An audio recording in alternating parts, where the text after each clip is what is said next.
આજે જિલ્લા પંચાયત સભાખંડની અંદર સામાન્ય સભા અને બધી જ સમિતિઓની વરણી કરવામાં આવી. સર્વસંમતે આગળની જે પણ સભાઓ હતો એની કાર્યવાહીની ઠરાવવામાં આવ્યા. બધું જ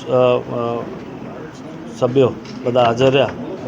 બસ બીજું ખાસ કરીને કયા બાબતે મહત્વના આજે સમિતિની રચના જ કરવામાં આવી છે અને એ સિવાયના જો કામો જે પણ છે એ આગામી સમયની અંદર લેવામાં આવશે.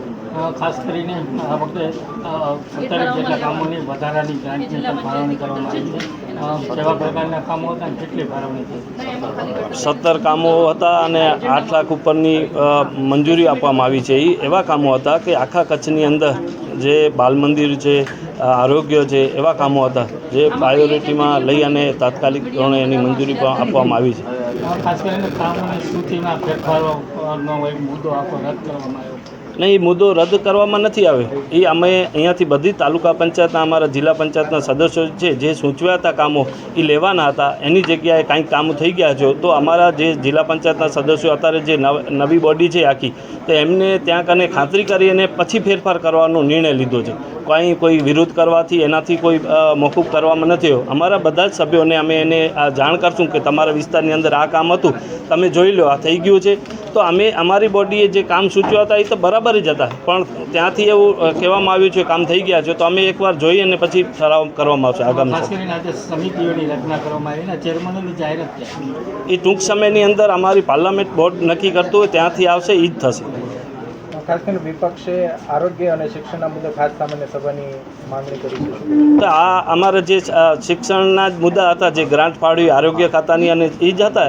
એ અમારા જે પણ કાર્ય કરવાના હોય છે બરાબર, એમના જે મુદ્દા હતા એનાથી પહેલાં તો અમે રાખ્યા હતા કે ભાઈ આ ગ્રાન્ટ છે તાત્કાલિક ધોરણે કામ ચાલુ થાય. શિક્ષણમાં હતા બાળકો પણ બાલ મંદિર એટલે બાળકોને ભણવા માટેનું વ્યવસ્થા ઊભી થાય એના માટે હતા કામ. સાહેબ, વરસાદ ખેંચાણો છે અને ખાસ કરીને પાણીની જે તકલીફોની જે વાત આવી છે, શું કઈ રીતે પ્લાનિંગ છે? જો અત્યારે નર્મદાની કેનાલ પણ શરૂ થઈ ગઈ છે અને પીવાના પાણીનો ખાસ કરીને જે પ્રશ્ન હતો એ નર્મદા આધારિત આપણા વિસ્તારની અંદર સમગ્ર કચ્છ જિલ્લાની અંદર પાણીની યોજના છે.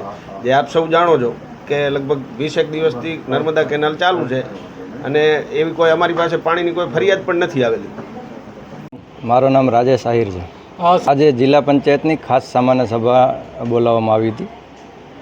એનું જાણ અમને 29 તારીખે વોટ્સઅપ ગ્રુપ દ્વારા કરવામાં આવેલી છે, જેનો આજે અમે ડીડીઓ શ્રીને તેમજ અધ્યક્ષશ્રીને પણ જાણ કરી કે ભાઈ અત્યારે ગામડાઓમાં કચ્છના અંતરિયાળા ગામોમાં 50% નેટની પણ ઇન્ટરનેટની પણ તકલીફ છે. ત્યારે ફોન દ્વારા અથવા તો ટપાલો પણ ટાઈમથી પહોંચતી નથી, એટલે ફોન દ્વારા પણ જાણ કરવામાં આવે.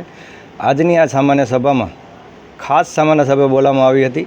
ખાસ સામાન્ય સભા એવા સંજોગોમાં બોલાવવામાં આવે છે કે પંચાયત ધારા 144 હેઠળ ખાસ સામાન્ય સભા બોલાવવામાં આવતી હોય છે અને એ સભામાં 1/3 બહુમતીથી સભ્યો જ્યારે અધ્યક્ષશ્રીને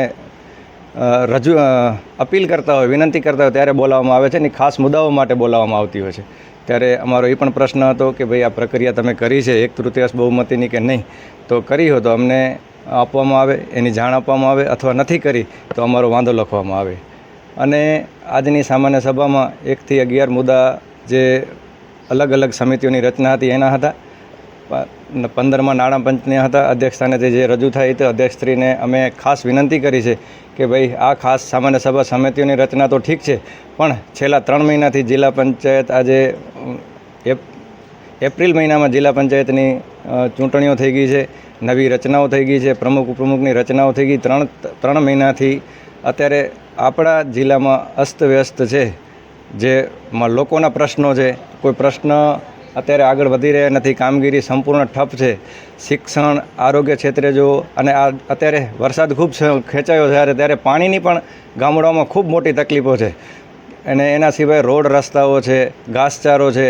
એના માટે પણ અમે અધ્યક્ષશ્રીને વિનંતી કરી છે કે ભાઈ તમે આના માટે ખાસ સામાન્ય સભા બોલાવો, જે કચ્છના પ્રશ્નો માટે ખાસ સામાન્ય સભા બોલાવો, માત્ર સમિતિની રચનાઓ માટે નહીં. એવે અમે અધ્યક્ષશ્રીને ખાસ વિનંતી કરી છે. એટલે આવનારા ટાઈમમાં જે પણ કચ્છના પ્રશ્નો છે એના માટે સતત લડતા રહેશું.